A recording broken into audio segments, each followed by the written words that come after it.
Hadirin yang dimuliakan Allah Subhanahu wa taala, beliau katakan tadi bahwasanya sesuai dengan hadis Nabi SAW bahwa makhluk semua adalah familinya Allah, dan yang famili yang Allah atau makhluk yang Allah paling cintai adalah orang yang memberikan kemanfaatan banyak kepada familinya Allah, yaitu para anbiya alaihi salatu wasalam.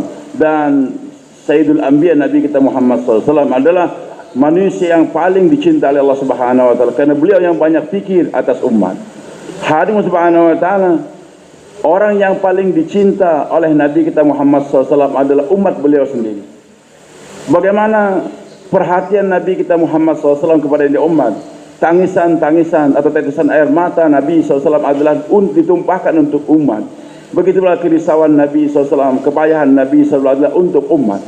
Hadirin Subhanahu wa taala, tidak pernah Nabi SAW melupakan ini umat dimanapun beliau berada, kapanpun beliau berada.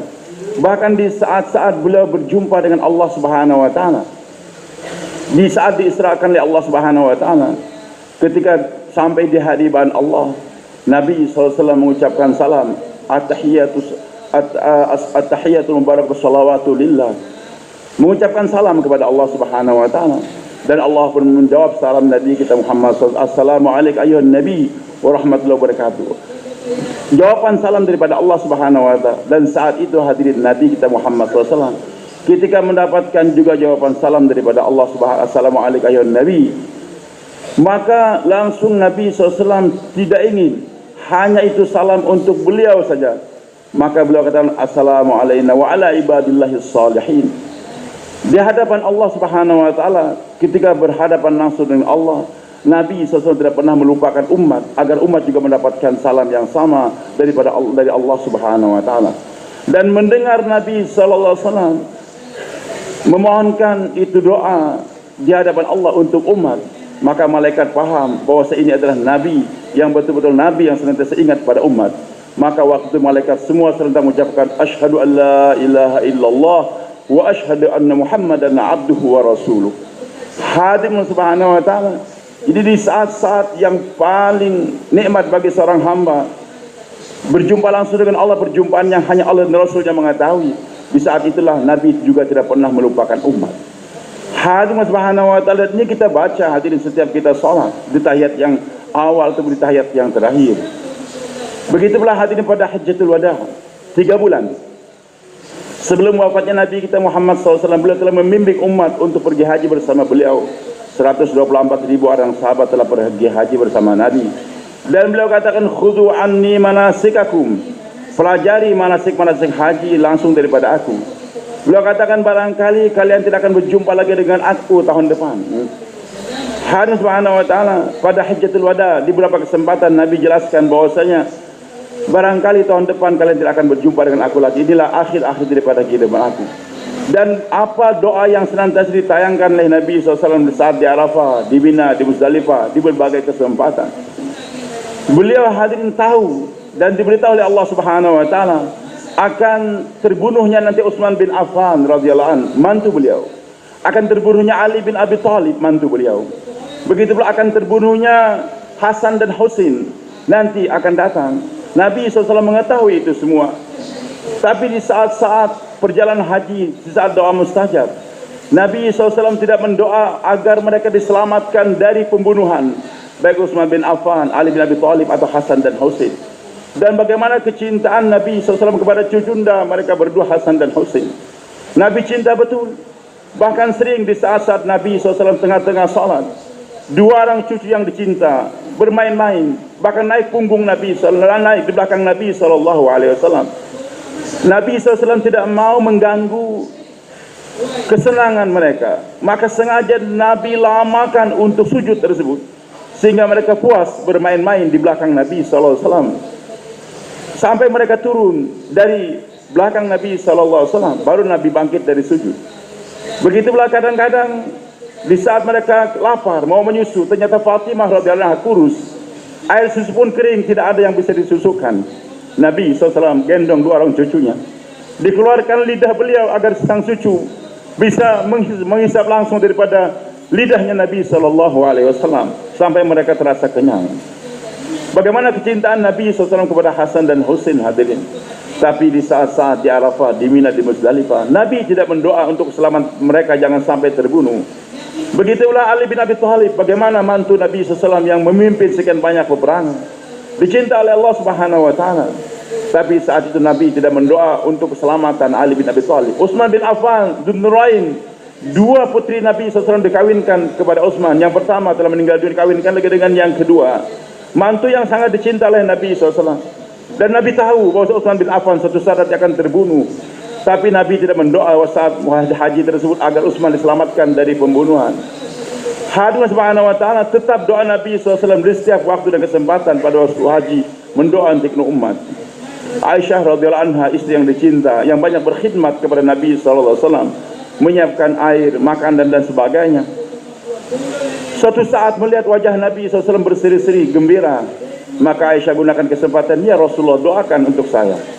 Nabi mendoa, Allah maghfir li Aisyah ma taqaddama min dhanbi wa ma ta'akhkhar wa ma 'alana wa ma sarrat. Ya Allah, ampunkan dosa Aisyah, baik yang dahulu atau yang akan datang, yang dinampakkan dan yang disembunyikan. Begitu gembiranya mendengar doa Nabi SAW, Aisyah pun tersenyum, bahkan jatuh di pangkuan Nabi SAW. Nabi katakan, wahai Aisyah, kamu senang, gembira dengan doaku ini? Aisyah katakan, bagaimana tidak gembira ya Rasulullah, bukan doa kamu mustajab demi ayah dan bapakku. Nabi katakan, wahai Aisyah, doa yang sama aku tayangkan untuk umatku 5 kali sehari semalam setelah aku sholat. Untuk Aisyah istri yang dicinta sekali waktu itu saja, tapi untuk umat 5 kali sehari semalam Nabi mendoa.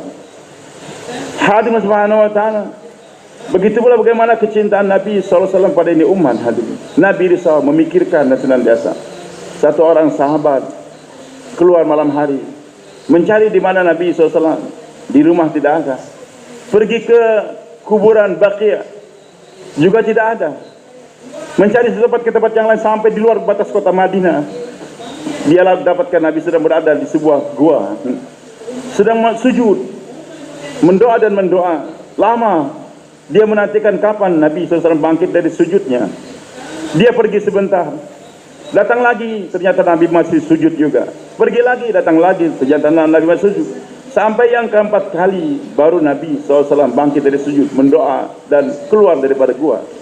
Itu sahabat cepat-cepat memeluk Nabi SAW dan bertanya, ya Rasulullah, saya risau gelisah akan keselamatanmu. Aku cari engkau di rumah, di Baqi, dan di bagian tempat aku dapatkan kau di sini. Lama sekali kau sujud, apa yang kau baca ya Rasulullah? Nabi SAW katakan, aku mendoa dan mendoa untuk umatku. Dan sekian lama aku tidak mau bangkit daripada sujud sampai Allah ilangkan, inna sanudhika fi ummatika. Wahai Muhammad, jangan khawatir, aku akan membuat kamu ridha tentang umatmu tersebut. Maka setelah mendapatkan ilan daripada Allah bahwasanya Allah tidak akan kecewakan Rasulullah SAW tentang umatnya, umatnya akan diampunkan oleh Allah, baru Nabi bangkit daripada sujud. Itulah hadirin subhanahu wa kecintaan Nabi kita Muhammad SAW kepada umat. Permasalahan bukan permasalahan istri, anak, keluarga, mantu, tidak. Tapi yang dipikirkan adalah masalah umat semuanya. Nabi SAW memikirkan keselamatan umat lebih daripada keselamatan istri, anak, mantu dan lain-lain. Dan doa yang ditayangkan oleh Nabi SAW adalah kebanyakan untuk umat. Inilah warisan Nabi kita Muhammad SAW yang kita warisi hadirin setiap saat. Bagaimana kerisauan kita kepada umat. Bukan kita hanya sebagai seorang ayah, sebagai seorang suami, sebagai pedagang, petani dan sebagainya.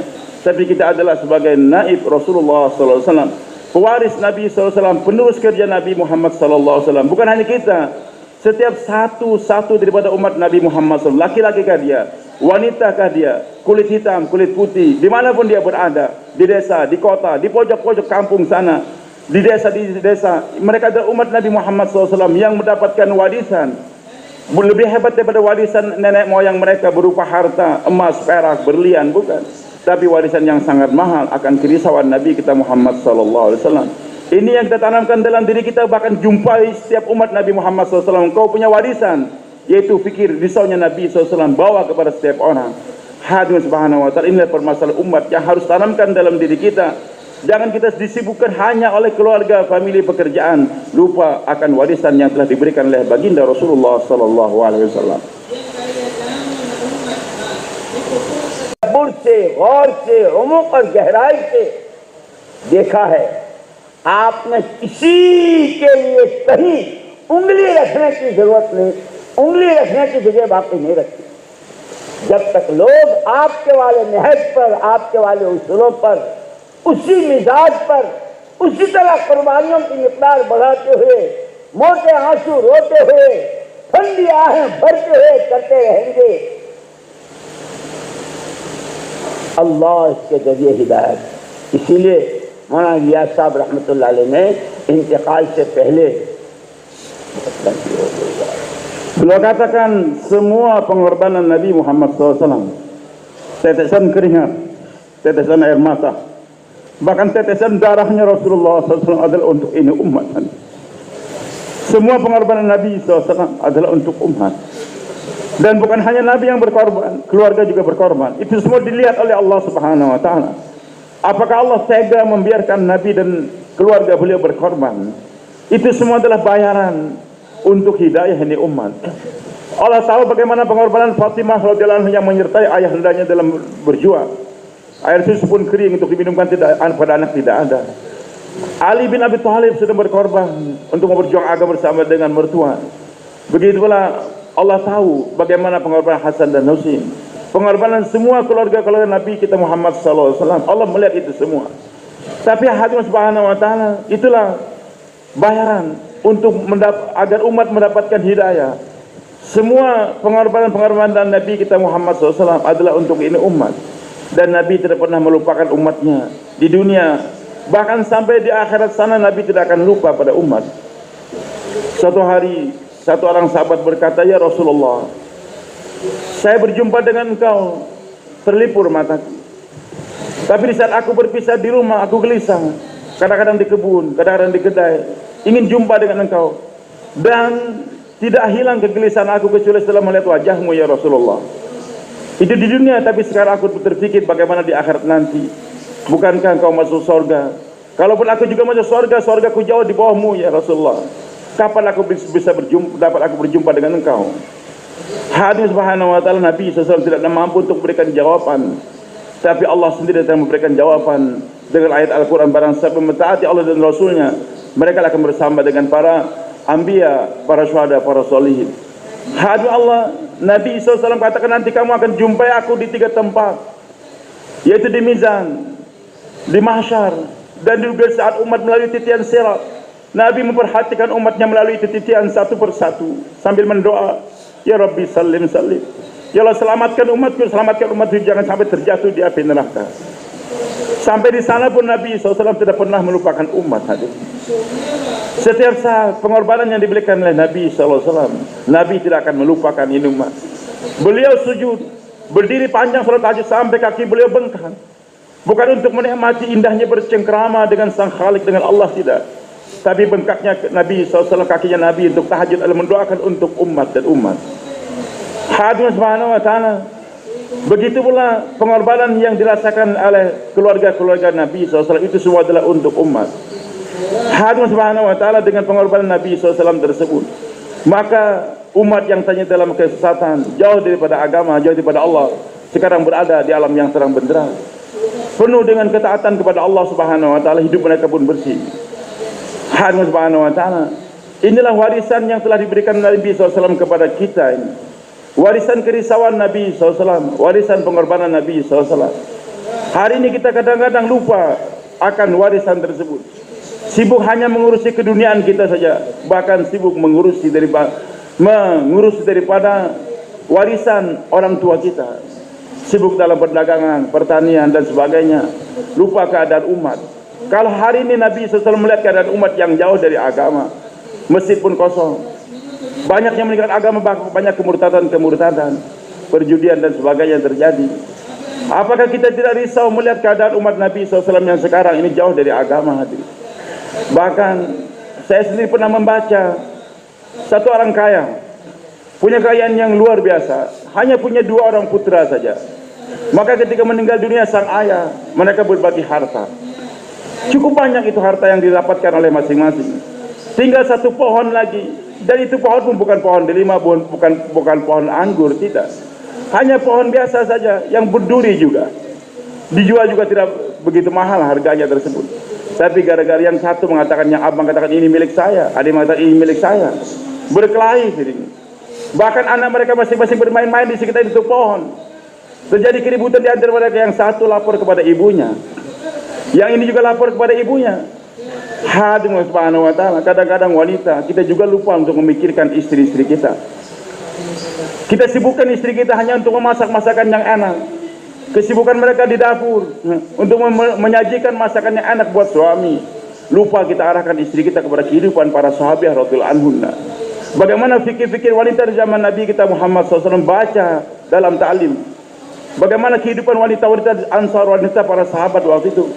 Mereka kehidupan yang zuhud dan juga membina anak mereka sebagai murabbiyah, mengarahkan anak ke jalan yang benar. Kaji, baca mereka, arahkan istri-istri kita untuk mengkaji mereka tersebut. Hari subhanahu wa ta'ala. Tapi hari ini kita lupa, istri-istri kita biarkan hanya menyibukkan dirinya untuk di dapur untuk masak-masakannya anak. Sehingga ketika anak tadi berkelahi berdua, datang pada ibunya dalam keadaan demikian, saya dipukul oleh saudara. Kamu kenapa dalam keadaan demikian? Dipukul oleh abang saya ataupun sepupunya tadi. Dan itu wanita pun hadir yang tidak ada fikir agamanya, fikir masak saja. Cepat-cepat, siapa yang mukul kamu? Dia keluar datang, dia marah, dia pukul. Yang ini pun akhirnya marah lagi, berkelahi lagi. Sehingga hadir sampai kepada kedua orang mereka masing-masing. Gara-gara harta atau satu pohon tadi saja terjadi perkelahian itu anak, dan akhirnya sampai ke mahkamah. Mahkamah demi mahkamah, mereka akan sampai kepada Supreme Court ataupun Mahkamah Agung gitu. Hanya apa yang terjadi? Begitu banyaknya persidangan, harta mereka, warisan mereka begitu banyak, semuanya habis untuk membayar para peguam-peguam ataupun pembela-pembela, jaksa dan lain sebagainya. Harta mereka habis. Hanya Allah, akhirnya apa? Itu pohon pun dibelah dua, tapi tidak mendapatkan apa-apa. Harta mereka habis, perkelahian ada terjadi, permusuhan semakin nampak. Dan ini terjadi hadirin Allah di depan mata kita. Apakah kita tidak risau melihat keadaan umat Nabi Muhammad SAW? Umat yang Nabi SAW tadi membentuk para sahabat untuk bergerak dan bergerak. Sehingga dengan para sahabat yang telah dibina oleh Nabi SAW di Masjid Nabawi, disebarkan ke berbagai belahan dunia, nampak cahaya di seluruh dunia, baik sampai di Cordoba ataupun di Eropa sana, bahkan di Taskan, Bukharestan, semua Rusia sudah masuk agama Islam. Kerajaan-kerajaan Islam pun tersebar, bahkan agama tersebar di mana-mana. Madrasah-madrasah terbentuk, keamanan apa? Tapi hadirin, ketika usaha kenabian ditinggalkan, mana sekarang madrasah Imam Bukhari? Mana sekarang Cordoba dan lain sebagainya? Umat sudah jauh daripada agama, tersesat. Hadirin subhanahu wa ta'ala, itu semua adalah kita lihat umat sekarang bagaimana. Dalam kitab Mishkatul Masabih beliau sebutkan bahwa Nabi telah menjelaskan satu sunnah yang ditinggalkan di suatu tempat maka berganti dengan bid'ah. Setiap satu sunnah ditinggalkan oleh umat di kampung tersebut, maka secara otomatis akan datang nanti bid'ah di kampung tersebut. Hadirin subhanahu wa ta'ala, itu satu sunnah Nabi ditinggalkan, maka akan berubah menjadi bid'ah. Bagaimana kalau kerja Nabi SAW ditinggalkan ini umat? Apa yang terjadi ketika umat telah meninggalkan kerja Nabi SAW, warisan Nabi SAW, maka umat sekarang menjadikan yang seharusnya kerja Rasulullah SAW adalah maksud hidup mereka, tujuan hidup mereka. Sekarang umat telah berpindah menjadikan kerja-kerja yang lain sebagai tujuan hidup mereka. Siang dan malamnya mereka pikir adalah kerjaan dunia mereka, ditinggalkan kerjaan Nabi kita Muhammad SAW. Hadirin Allah Subhanahu wa ta'ala. Sehingga mereka memelihara pekerjaan-pekerjaan mereka, memelihara dunia mereka sangat begitu hebatnya, sementara lupa untuk melihara kerja Nabi kita Muhammad SAW. Padahal Maulana Yusuf rahmatullahi alaihi wasiatkan, pesankan, jaga ini kerja dengan baik, lebih daripada kalian menjaga daripada anak gadis kalian. Bagaimana orang dahulu hadirin, orang-orang tua kita menjaga anak gadis di rumah dia, walaupun dia pergi jauh, senantiasa berpikir bagaimana putri saya ada di rumah tersebut. Jangan sampai diganggu oleh laki-laki yang lain. Jangan sampai dia dibiarkan berjalan kemana-mana, dipelihara. Kita pelihara ini kerja seharusnya lebih daripada kita memelihara anak gadis kita di rumah tersebut. Hadirin subhanahu wa ta'ala, ini pesan daripada Maulana Yusuf rahmatullahi alaih. Nah sekarang kerja kita tinggalkan, karena meninggalkan kerja sehingga kita sibuk dengan kepekerjaan. Kita jadikan itu kerja sebagai tujuan hidup kita. Sehingga apa yang terjadi? Muasyarah, muamalah yang suci, yang telah dibina oleh Nabi SAW di kota Madinah. Begitu indahnya muasyarah sesuai dengan sunnah, muamalah sesuai dengan syariah. Sekarang berubah. Bagaimana muasyarahnya orang beriman sekarang? Bagaimana keadaan di rumah mereka tersebut? Hidup mereka sama dengan orang kafir. Begitu dalam bermuamalah, berniaga, penuh dengan perbuatan-perbuatan yang diharamkan oleh Allah Subhanahu wa ta'ala, perbuatan riba dan lain-lain. Itu semua bertukar dan bertukar. Kenapa? Karena warisan Nabi SAW, risaunya Nabi telah ditinggalkan di umat. Nah, hadirin Allah Subhanahu wa taala, sekarang dengan dikembalinya lagi ini kerja dengan penuh kesederhanaan. Mulai rahmatullah alaihi, Allah berikan taufik untuk memulai kembali ini kerja. Dan beliau kerja dengan penuh kesederhanaan. Dimulai dari orang-orang yang bodoh di Mewat sana. Tapi alhamdulillah berkembang dan berkembang. Kelihatan sekarang di depan kita. Bahkan kita dengan mata kita sendiri madrasah mulai nampak, muasyarah, muamalah mulai nampak. Tapi belum lagi mencapai level daripada pengorbanan yang diinginkan oleh Nabi kita Muhammad sallallahu alaihi wasallam. Hadirin subhanahu wa taala, mulai Ilyas telah berkorban, mulai Yusuf juga telah berkorban, juga mulai Imam Hasan telah berkorban. Sehingga wujud sekarang kehidupan yang telah dicontohkan oleh Nabi SAW di depan kita. Bagaimana Syekh Muhammad Ilyas rahmatullahi alaihi risau setiap malam beliau tidak tidur untuk memikirkan diri umat. Begitu pula setelah buat kerja dan kerja, senantiasa mendekati alim ulama, minta disimak, diperhatikan apakah kerja saya ini sesuai dengan sunnah dan syariah atau tidak. Suatu hari saya sering mendengar bahwasanya Mufti Kifayatullah, ulama besar di India waktu itu, dijemput oleh Maulana Ilyas atau datang menjumpai Maulana Ilyas rahmatullahi alaihi ke Nizamuddin. Maka melihat kedatangan ini ulama besar, Maulana Ilyas rahmatullahi alaihi masukkan beliau di kamar, kemudian dikunci. Dan saya sudah sering mendengar dia cerita, tapi saya ingin tahqiq supaya jangan seperti ahbab atau karkun hari ini, asal dengar saja tapi tidak menanyakan kepada orang lama yang betul-betul mengetahui akan itu cerita. Bertanya, dekati orang ulama. Jangan kita terkesan dengan akhbar ataupun dengan tulisan-tulisan apa yang sekarang WhatsApp dan sebagainya. Maka kepada Maulana In'amul Hasan rahmatullahi saya bertanya, Hadraji, saya sering mendengar cerita Maulana Ilyas rahmat berjumpa dengan Mufti Kifayatullah. Begini dan begini, apa betul? Betul beliau katakan. Betul-betul terjadi. Yaitu Mufti Kifayatullah datang dan Maulana Ilyas pun sambut dengan baik. Kamar pun dikunci, beliau ambil sebuah golok pisau besar. Beliau katakan, Mufti, apakah pekerjaan yang saya kerjakan sekarang yang kamu sudah lihat sendiri, apakah sesuai dengan Al-Quran, hadis Nabi SAW dan sirah sahabat radhiyallahu anhum? Karena pekerjaan kalau tidak sesuai dengan Al-Quran dan hadis Nabi SAW adalah kesesatan. Maka orang yang sesat dia berhak untuk dibunuh. Beliau katakan, wahai Mufti, kalau pekerjaan saya betul-betul tidak sesuai dengan Al-Quran dan hadis Nabi SAW, ambil ini pisau besar golok, sembelih aku, bunuh aku, dan aku mengatakan kau mendapatkan pahala di sisi Allah dengan membunuh aku, karena kau adalah orang yang sesat. Jangan sampai nanti kau menyesatkan orang lain. Maka Mufti Kifayatullah katakan dengan tenang, beliau katakan, wahai Muhammad Ilyas, saya sudah perhatikan dengan sungguh-sungguh, saya sudah simak, saya sudah kaji betul-betul setiap bayan-bayan kamu, usul-usul dakwah, adab-adab yang kamu ajarkan semua kepada ahbab. Tidak ada satupun yang bertentangan dengan Al-Quran, hadis Nabi dan juga kehidupan para sahabat radhiyallahu anhum. Aku tidak perlu lagi untuk memberikan isyarat tertentu, kerjakan ini, tidak. Sudah cukup. Apa yang kau kerjakan tidak ada satupun yang bertentangan dengan Al-Quran, dengan hadis Nabi dan sirah daripada para sahabat radhiyallahu anhum. Hadirin subhanahu wa ta'ala, ini kerja betul-betul bersumberkan kepada Al-Quran, hadis Nabi dan kehidupan para sahabat radhiyallahu anhum. Hadirin subhanahu wa ta'ala, maka orang-orang tua kita betul-betul meletakkan usul dakwah yang benar sesuai dengan apa yang telah dikerjakan oleh Nabi dan para sahabat radhiyallahu anhum. Dan ini warisan hari Allah. Dengan kita melupakan ini warisan Nabi SAW, melupakan kerja yang utama, sehingga terjadi kesesatan di mana-mana sekarang. Kenapa kita tidak risau, tidak menangis keadaan umat yang hari ini? Maka hadirin subhanahu wa ta'ala, tujuan kita buat ini kerja.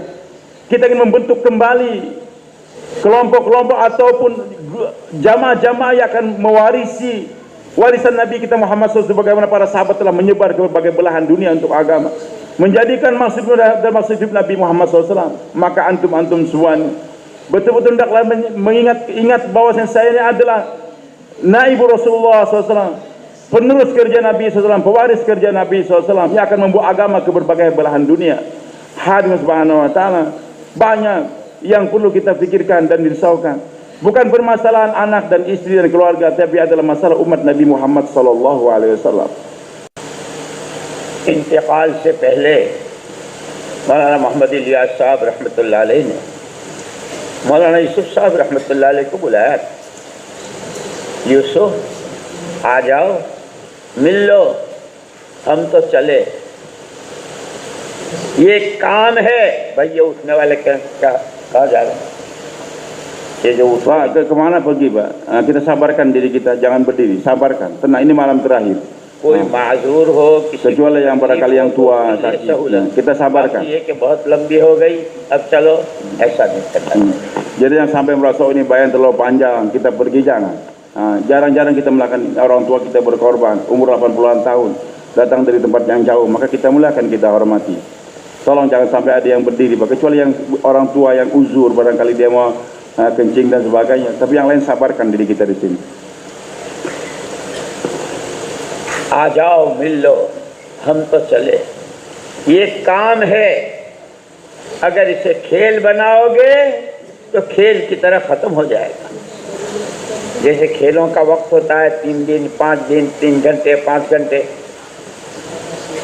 और अगर काम को काम बनाओगे और इसी नहज, इन्हीं बुनियादों, इन्हीं उसूलों, आंसुओं की मिकदार बढ़ाते हुए, जानो माल खपाते हुए, कुर्बानियों की मिकदार बढ़ाते हुए अगर करते रहे तो सदियों तक के इंसानों की हिदायत के राज इस मेहनत में छुपे हुए।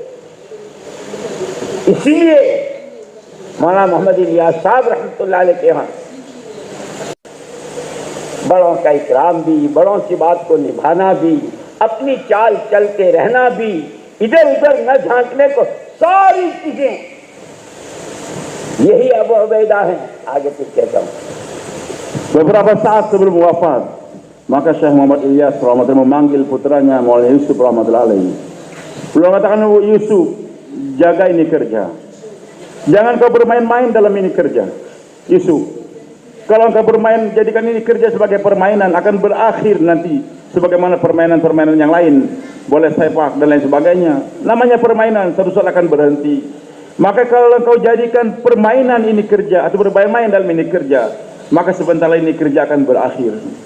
Tapi kalau betul-betul kamu buat kerja dengan sungguh-sungguh, dengan usul yang benar, dengan tertib yang benar, maka nanti ini kerja akan menjadi asbab hidayah untuk ratusan tahun yang akan datang untuk umat. Hadirin Allah Subhanahu wa taala. Maka jaga usul ini kerja, khususnya kita arahkan senantiasa manusia kepada Allah Subhanahu wa taala. Dai hanya mengajak manusia kepada Allah, tidak mengajak manusia untuk membesarkan dirinya, mengagungkan dirinya, tidak. Tapi jangan beranjak, ini kerja hanya mengarahkan manusia kepada Allah Subhanahu wa taala. Beliau katakan ada 2 cerita yang saya mendengar langsung dari Masjid Mihrab, dari perjalanan Syekh Muhammad Ilyas rahmatullahi alaihi. Beliau pergi ke Lucknow bersama dengan beberapa alim ulama, Maulana Manzur Nu'mani, begitu pula ulama-ulama yang lain. Maka sampai di Lucknow waktu itu ada istimewa, pertemuan, banyak yang hadir, ulama-ulama juga hadir. Habis salat asar, Maulana Ilyas rahmatullah dengan nada agak sedih dan segih. Beliau katakan, aku sekarang kena musibah, aku sekarang kena musibah. Orang bertanya-tanya, wahai Maulana, musibah apa yang kau dapatkan sekarang? Beliau katakan, baru dengan kerja kita sebentar kita buat kerja, sekarang orang sudah mulai berkumpul banyak. Tapi saya takut sekali, ternyata kalian sudah menisbahkan ini kerja kepada aku. Mulai memuji aku, ini kerja Syekh Ilyas, kerja Syekh Ilyas. Inilah musibah yang aku dapatkan, orang menisbahkan ini kerja kepada aku. Ini kerja adalah, aku ini tidak apa-apanya, dan bukan dari aku. Ini sebenarnya kerja Allah Subhanahu wa taala. Allah yang menyebarkan ini kerja, bukan Muhammad Ilyas. Yang aku khawatirkan, aku kena musibah ketika orang telah menisbahkan ini kerja kepada aku. Masjid Mihrab rahmatullahi alaihi menceritakan, dan saya dengar langsung dari beliau. Suatu hari saya diutus oleh Muhammad Ilyas untuk bergerak sekitar New Delhi sana. Maka saya bergerak dari pagi sampai petang, tashkilan pun tidak ada. Terakhir, karena orang tidak ada di bawah, maka saya pun laporan kepada Muhammad Ilyas rahmatullahi alaihi. Bagaimana hasil kerja kamu? Beliau katakan, Maulana, saya sudah target mereka untuk buat kerja. Tidak ada yang menyambut daripada ajakan saya. Terakhir saya katakan, datanglah kalian ke Nizamuddin berjumpa dengan Maulana Ilyas rahmatullahi alaihi, seorang ulama waliullah. Allah Subhanahu wa taala waktu itu mulai betul-betul marah dan marah kepada Haji Mihrab. Mihrab, kamu sekarang sudah dekatkan orang kepada aku. Engkau ajak orang kepada aku. Jangan ajak orang kepada aku untuk mengagungkan aku, tapi ajak orang kepada jauhlah, ajak orang kepada talim, ajak orang kepada kerja. Allah Subhanahu wa taala betul-betul marah dan marah Ilyas kepada Haji Mihrab waktu itu. Yang mengenalkan Syekh Ilyas kepada umat atau mengajak umat kepada Syekh Ilyas rahmatullahi alaihi. Bawa umat kepada ini kerja. Makanya hadis usul dakwah yang diletakkan oleh Hadraji Ilyas jangan kita rombak. Bawa senantiasa umat kepada Allah Subhanahu wa taala, bukan kepada pribadi atau kepada yang lainnya. Kita harus mengkaji bagaimana sirah nabawiyah dan sirah para sahabat radhiyallahu anhu, bagaimana mereka buat kerja dan kerja. Hadir maka Subhanahu wa taala Sayyidina Umar radhiyallahu anhu datang memenuhi panggilan untuk mengambil kunci Baitul Maqdis. Waktu itu Khalid bin Walid, Abu Ubaidah telah pergi lebih dahulu menaklukkan itu Palestina. Tapi orang Nasrani di sana tidak mau menyerahkan kunci Baitul Maqdis kecuali kepada Amirul Mukminin Umar bin Khattab radhiyallahu anhu. Maka bersama dengan pembantu beliau atau khadim beliau datang. Di gerbang kota, Abu Ubaidah bin Jarrah telah menantikan kehadiran Amirul Mukminin. Beliau datang dengan pakaian yang bertampal. Begitulah kendaraan yang sangat sederhana sekali. Sementara Abu Ubaidah telah melihat bagaimana padri-padri atau pendeta-pendeta orang Nasrani dengan pakaian bagus, hebat dan sebagainya telah menantikan untuk menyerahkan kunci. Maka beliau katakan, ya Amirul Mukminin, gantilah kau punya baju, ganti kau punya kendaraan. Hadis Subhanahu wa taala, siapa Umar bin Khattab radhiyallahu anhu? Dia adalah yang tadinya kehidupan dia penuh dengan kegelapan. Tidak punya kepandaian apa-apa, bahkan bibi beliau sendiri, makcik beliau mengatakan, wahai Umar, kamu dulu mengembalakan onta saja tidak pandai, mengembalakan onta tak pandai. Tapi setelah beliau bersama dengan Nabi SAW masuk Islam dan berjuang bersama dengan Nabi, siapa Umar sekarang? Nabi katakan, ma salaka Umar fajjan illa salaka syaitan fajjan akhar. Tidaklah Umar menempuh suatu jalan kecuali syaitan akan mencari jalan yang lain, tidak berani untuk berpapasan dengan Umar bin Khattab radhiyallahu anhu. Dan Nabi katakan, kalau nanti pintu kenabian masih terbuka, kalau sekiranya masih ada Nabi setelah aku, nanti Umar akan jadi Nabi. Dan sering Al-Quran turun muwafaqat, bersesuaian dengan apa yang terbetik di hati Umar bin Khattab radhiyallahu anhu. Beberapa ayat turun ada sesuai dengan kemauan Umar bin Khattab radhiyallahu anhu. Dimuliakan oleh Allah Subhanahu wa taala. Bertemu dengan Abu Ubaidah. Siapa itu Abu Ubaidah radhiyallahu anhu? Yang dikatakan oleh Nabi SAW bahwa amin hadil ummah, orang yang paling amanah yang dipercaya di umatku adalah Abu Ubaidah radhiyallahu anhu. Beliau betul-betul berpegang pada agama dengan tegar, dengan teguh. Dalam perang Badar, beliau berhadapan dengan ayahnya kafir. Beliau sebagai seorang muslim, beliau mencari di mana sang ayah tersebut. Memasuki satu celah ke celah yang lain sampai ketemu itu orang, langsung dibelah kepalanya, terbelah dua. Orang heran, siapa yang kau bunuh wahai Abu Ubaidah? Ayahku, beliau kata. Padahal Islam memerintahkan kepada kita menghormati orang tua kita, menghormati ayah kita, walaupun dia kafir tetap dihormati. Tapi kenapa Abu Ubaidah sampai tega membunuh ayahnya? Maka Abu Ubaidah katakan, saya bukan membunuh ayahku, tapi aku telah membunuh kesyirikan. Aku membunuh orang musyrik, orang kafir, bukan membunuh ayahku. Hadis Subhanahu wa taala, bagaimana betul-betul kecintaan kepada Allah dan Rasul melebihi daripada segala-galanya. Beliau tahu ayahnya diperangi orang kafir, maka dibunuh. Hadis Subhanahu wa taala termasuk orang yang dijamin masuk surga oleh Rasulullah sallallahu alaihi wasallam. Dan beliau menganjurkan kepada Umar bin Khattab, "Al-mu'minin wahai mu'minin, gantilah kau punya baju." Mereka sekarang berpakaian yang bagus-bagus, mempersiapkan karpet yang baik. Maka menghargai orang lama, menghargai sahabat Nabi SAW. Umar pun akhirnya ganti baju beliau dengan baju yang baru, kendaraan dengan kendaraan yang baru pula. Baru berjalan beberapa langkah, ada perubahan di hati beliau, ada kebanggaan akan baju yang bagus. Sebagaimana kita juga beliau katakan, kalau hari Jumat kita pakai pakaian yang bagus, disetrika, maka kita perhatikan. Kalau duduk pun kita berhati-hati, barangkali ada yang kumal dan sebagainya, kita perhatikan. Tentu kita masing-masing punya kebanggaan dengan pakaian yang kita miliki. Setelah itu kebanggaan masuk di hati Amirul Mukminin Umar bin Khattab radhiyallahu anhu. Baru berapa langkah, maka beliau katakan, wahai Abu Ubaidah, kembalikan baju aku yang lama, diganti dengan baju yang baru. Dan Umar bin Khattab katakan, wahai Abu Ubaidah, kunna adallan nas. Kita harus ingat, kita dahulu di Mekah siapa adalah orang yang hina, dihinakan di tengah-tengah masyarakat dunia. Siapa kita ini? Umar sendiri bagaimana kehidupan beliau sebelum Islam. Bahkan jangankan mengendalikan umat, mengembalakan onta saja tidak pandai waktu itu. Fa'azul Islam, sekarang Allah muliakan kita dengan Islam. Diingatkan bagaimana kehidupan kita yang lalu di masa jahiliyah, terhina, tapi Allah muliakan sekarang kita dengan Islam. Dan Sayyidina Umar mengingatkan, wa mahma ibtaghaina al-izzata fi ghayrihi azanallah. Kalau kita mencari kemuliaan di luar daripada jalur Islam, pasti Allah akan hinakan kita. Hadirin subhanahu, jalan yang telah dilalui oleh Nabi SAW itulah jalan kemuliaan.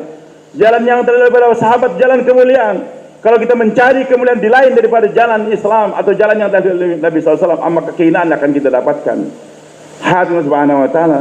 Selanjutnya Umar bin Khattab katakan, wahai Abu Ubaidah, karena menghormati beliau sebagai orang lama, menghormati orang yang dikatakan oleh Nabi SAW amin hadil ummah, maka Sayyidina Umar pun memuliakan. Tadi ikut pendapat beliau, tapi karena perubahan di hati beliau lepaskan kembali. Dan beliau katakan, wahai Abu Ubaidah, kalau sekiranya mengucapkan itu bukan kamu, akan saya pukul dia. Hadirin subhanahu wa ta'ala. Bagaimana kehidupan para sahabat Nabi radhiyallahu anhu? Mereka menghormati satu sama lain, menghargai satu sama lain. Tapi kalau sekiranya akan merubah hati kita atau merubah daripada usul dakwah, kita muliakan orangnya, tetapi kerja tidak boleh dirubah, jalan tidak boleh dirubah. Harus ikut cara yang telah diajarkan oleh Rasulullah dan para sahabat. Ikuti jalan yang telah dijelaskan oleh orang tua kita. Kalau sekiranya berubah, maka kita tetap hormati itu orang, tapi kerja jangan sampai dirubah karena ada syarat atau kata-kata yang dia katakan. इस मेहनत के जरिए हर साथी को कैसा बनना है, अपनी हर तरह की खुदगर्जी, दुनिया तलबी, नफ्स परस्ती से बालातर होकर एक उम्मत को सामने रखते हुए उम्मत का अकीदा, उम्मत की इबादत, उम्मत के अखलाक, जो अपनी जानों को इसके लिए झोंक दे. Jadi beliau katakan yang diinginkan oleh ini kerja adalah bagaimana kita korbankan harta dan diri kita, bahkan kehormatan diri kita, kemuliaan diri kita korbankan. Jangan sampai sebaliknya kita jadikan ini kerja sarana untuk memuliakan diri kita, untuk mendapatkan kepentingan pribadi, personal interest saya katakan tadi. Jangan kita letakkan kepentingan pribadi dalam ini kerja, bahkan kita korbankan pribadi kita, korbankan harta kita, diri kita untuk ini agama. Beliau katakan bagaimana kehidupan para sahabat Nabi radhiyallahu anhu yang telah Allah muliakan. Beliau ingin korbankan semuanya, hartanya bahkan dirinya untuk ini agama. Orang tua pun dibunuh. Bagaimana Abu Ubaidah radhiyallahu anhu mengorbankan orang tua yang dicinta, tapi karena mereka berpihak pada kekafiran dibunuh. Begitulah sahabat-sahabat Nabi yang lain. Hadirin yang mereka subhanahu wa ta'ala, Umar bin Khattab radhiyallahu anhu telah menghantar Abu Ubaidah yang tadi berjuang dalam perang Badar, dihantar sekarang untuk membuka negeri Syam, dan beliau menjadi gubernur di sana dengan membawa para sahabat radhiyallahu anhum. Islam pun disebarkan di sana. Setelah sekian tahun ujian datang, ada penyakit namanya ta'unul amwat, yaitu para sahabat Nabi banyak yang sakit perut sehingga banyak yang meninggal dunia. Lebih kurang 30.000 orang sahabat Nabi meninggal. Maka dalam keadaan yang genting, yang gawat tersebut, Sayyidina Umar melihat banyak para sahabat Nabi yang mulai meninggal dunia satu persatu. Beliau kasihan kepada Abu Ubaidah radhiyallahu anhu dan sayang kepada Abu Ubaidah radhiyallahu anhu. Memang dalam kerja ini Syekh Ilyas katakan dua yang perlu diperhatikan. Mardun sanasi, yaitu perhatikan anzilin nas manazilahum, letakkan manusia atau muliakan manusia dengan kedudukannya. Kemudian juga bagaimana situasi hendaklah kita perhatikan senantiasa. Hadirin subhanahu wa ta'ala, Sayyidina Umar menghargai Abu Ubaidah, memuliakan. Sekarang beliau tidak terancam oleh kematian di negeri Syam sana. Maka Sayyidina Umar menulis surat kepada Abu Ubaidah, cepat-cepat engkau kembali ke kota Madinah sampainya suratku ini. Surat pun dibawa dan disampaikan kepada Abu Ubaidah radhiyallahu anhu. Tentu setiap kita merasa bangga siapa yang menghantarkan surat kepada kita. Amir Mukminin Dan kita lihat, perhatikan amplopnya, dalamnya juga diperhatikan. Beliau katakan, setelah diambil sudah dibaca, beliau menyadari bagaimana cintanya Umar bin Khattab kepada beliau, sayang akan nyawanya beliau tersebut. Maka Sayyidina Umar katakan, sesampainya suratku ini kepada engkau, cepat-cepat kau kembali ke kota Madinah. Sayyidina Umar memikirkan keselamatan Abu Ubaidah, jangan sampai kematian menjemput beliau. Tapi Abu Ubaidah radhiyallahu bagaimana hadirin jawaban beliau? Menghargai surat Ummul Mukminin. Tapi beliau kata, wahai khalifah, kalau aku kembali ke kota Madinah, sedangkan kematian pasti dimanapun aku berada, kematian pasti akan menjemput aku. Kematian pasti akan datang. Dan kalau aku sudah meninggal dunia, nanti berhadapan dengan Allah, berhadapan dengan Rasulullah SAW. Allah tanyakan, wahai Abu Ubaidah, kenapa kamu tinggalkan umat di belakang kamu? Kalau aku tinggalkan mereka sekarang di negeri Syam, aku barangkali selamat di Madinah sana. Tapi bagaimana umatnya aku tinggalkan? Apakah mereka akan dibawa oleh orang lain kepada agama mereka atau kepada cara-cara kehidupan yang lain? Biarkan aku mati di sini untuk agama, untuk menjaga umatku senantiasa. Hadirin subhanahu wa ta'ala, Abu Ubaidah paham. Biarkan nyawa, biarkan kematian menjemput beliau, tapi tidak akan tinggalkan ini tugas yang telah diamanahkan kepada beliau. Sampai beliau hanya meninggal dunia bersama para sahabat Nabi yang lain, dan kubur beliau telah menjadi saksi. Begitulah hadirin perasaan umat yang ada pada diri Abu Ubaidah radhiyallahu dan juga yang lain-lainnya. Mereka tidak mau tinggalkan tanggung jawab sebagai umat Nabi Muhammad SAW untuk mengayomi, untuk memelihara umat. Hari ini perasaan yang demikian telah hilang dalam diri kita hadirin. Kita biarkan umat dalam keadaan tersesat, jauh dari agama, dibawa oleh orang lain kepada agama mereka, dibawa oleh cara hidup mereka. Sementara tidak ada kesedihan dalam diri kita. Padahal ini adalah warisan yang telah diberikan oleh Nabi kita Muhammad SAW. Dan ini maksud daripada kerja, bagaimana diri kita, kehormatan kita korbankan untuk umat Nabi Muhammad SAW. Beliau katakan, hadirin, tanamkan rasa risau, rasa sedih kepada umat Nabi Muhammad SAW. Jangan sampai kita hanya risau akan keselamatan istri, lapar, anak, keluarga dan sebagainya. Anak kita sakit, kita risau, kita tak mampu untuk tidur, memikirkan untuk keselamatan dia, berobat ke hospital dan sebagainya. Kita berusaha untuk kesembuhan, itu anak kita. Bagaimana umat Nabi Muhammad SAW, familinya Allah? Apakah kita akan biarkan mereka dalam kesesatan? Di mana tanggung jawab kita di hadapan Allah? Pasti akan kita berhadapan dengan Allah. Allah akan tanya, bagaimana tanggung jawab yang Allah telah berikan kepada kita. Hadirin subhanahu wa ta'ala, kita adalah umat Nabi Muhammad SAW, hamba Allah yang hendaklah kita menyempurnakan perintah Allah ikut cara Nabi SAW. Tapi juga kita umat Nabi Muhammad SAW yang diberikan warisan, tanggung jawab untuk melanjutkan kerja Rasulullah SAW. मुफ्ती साहब की बात सुना दी थी, मुफ्ती फराजुल्लाह साहब की है, और मौलाना यूसुफ साहब की आखिरी तकरीर उम्मत बने थी, जो उम्मत में जिसकी वजह से फूट पड़ेगी वो जाहिलियत की मौत मरेगा. Juga tadi beliau katakan bagaimana risaunya Moyang Ilyas ingin dibunuh. हर साथी के पास मौलाना यूसुफ साहब रहमतुल्लाह अलैह की आखिरी तकरीर उम्मत बने की, और मौके पर बार-बार पढ़े, समझे, दुआएं मांगे. Dan di akhir daripada kehidupan beliau, Maulana Yusuf rahmatullahi alaih, setelah beliau berkeliling di Pakistan khususnya dan di istimewa terakhir di Pakistan, ketika kematian akan menjemput beliau, beliau bayan yang cukup panjang dan tertulis sampai sekarang bagaimana kerisauan beliau kepada ini umat ataupun terbentuknya ini umat. Hadirin subhanahu wa ta'ala, dibaca lagi dan lagi beliau atau Maulana Yusuf rahmatullahi alaih bagaimana risaunya kepada ini umat. Beliau katakan, kalau sekiranya kita membiarkan umat Nabi Muhammad SAW yang dalam kesesatan jauh dari agama mati, maka dia mati sebagai orang matinya jahiliyah. Hadirin, Allah हमें ऐसे बदनसीबों में से न बनाए कि जिनसे उम्मत में फूट पड़ रही हो और उम्मत की सफेद टूट रही. Jadi jangan sampai kita kehilangan perasaan risau akan umat Nabi Muhammad yang jauh dari beragama. Maka kalau kerisauan tersebut tidak ada dalam diri kita mati, maka dia mati sebagai matinya jadi orang mati sebagai manusia jahiliyah. बात समझ में आई इनके?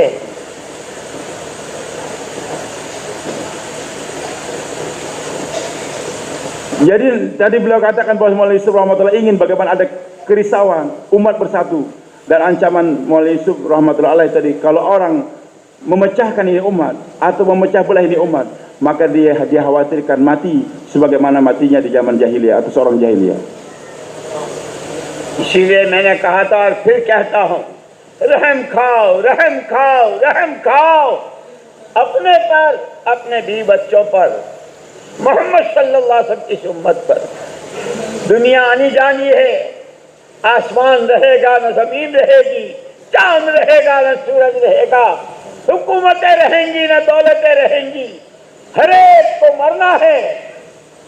एक तरफ अल्लाह का जलाल होगा, एक तरफ मोहम्मद सल्लल्लाहु अलैहि वसल्लम हौज़ कौसर पर होंगे।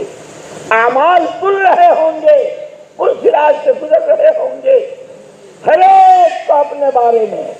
इसलिए अल्लाह ने ये मेहनत, मस्जिद और जमात, घरों में तालीम, रोजाना के 5 और ये सारे 5 काम, जब अगर ये जितना मजमा है इसका हर फर्द ये तय कर ले कि पुराने हर साल 4 महीने, महीने में 10 दिन, रोजाना 8 घंटे, अगर ये मजमा हर से पुराने तय कर लेते हैं, अल्लाह इनकी बरकत से कौमों को उठाएंगे। जैसे मैंने कहा था, इज़ा जा नस्रुल्लाहि वल फतह। नियतें करो, इरादे करो और अपनी जबान से इसका इजहार करो।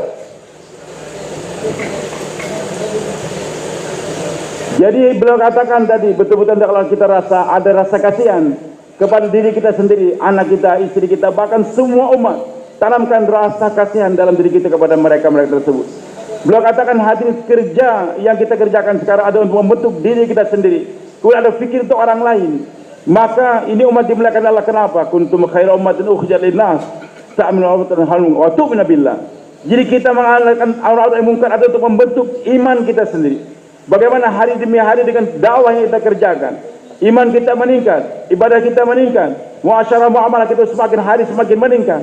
Dan juga yang kemudian kita bagaimana memikirkan orang lain, anak kita, istri kita.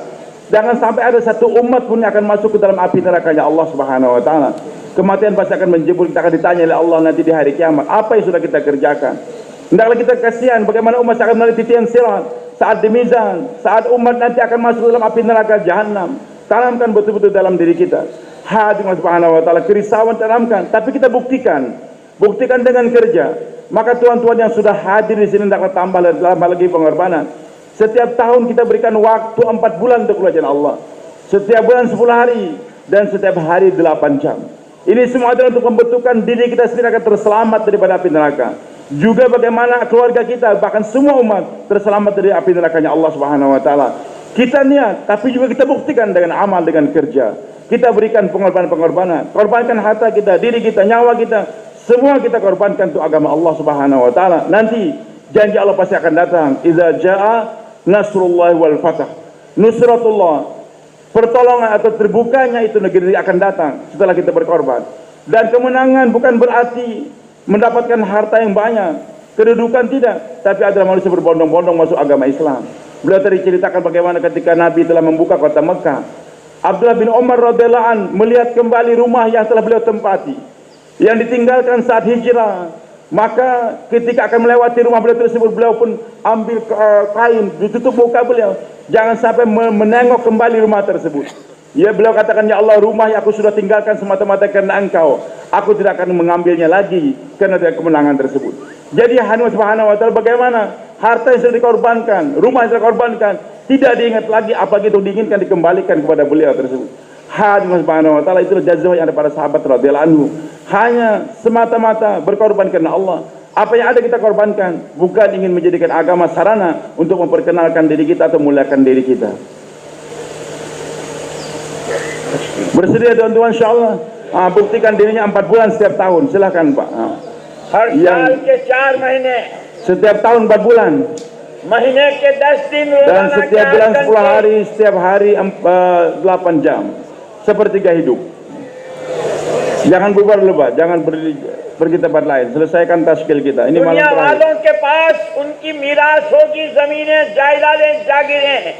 हमारे एक बच्चे के पास मीरास है, मोहम्मद सल्लल्लाहु अलैहि वसल्लम का दीन, उसकी मेहनत और उसके लिए वो सिफात। Jadi kita pergi kepada setiap orang, peniaga, pedagang, petani dan sebagainya, tapi tidak menginginkan harta mereka. Kita sampaikan kepada mereka warisan yang telah diwariskan oleh Nabi sallallahu alaihi wasallam. ये चलने फिरने वाले रुक जाएं। Tolong Pak, jangan pergi ke sana kemari, jangan keluar daripada majmua dulu जाने Pak. से तस्वीर बेकाबू होती है। Selesaikan taskil Pak. खराब करने का सबब न बने। Jangan sampai Anda menjadi asbab bubarnya taskilan. Jangan keluar dulu, jangan keluar Pak. Bantu kawan-kawan taskil, bantu tim taskil ini Pak. Jamaah taskil dibantu. Ajak yang lain Pak. Jangan sampai kita pergi meninggalkan majmua sebelum selesai taskilan.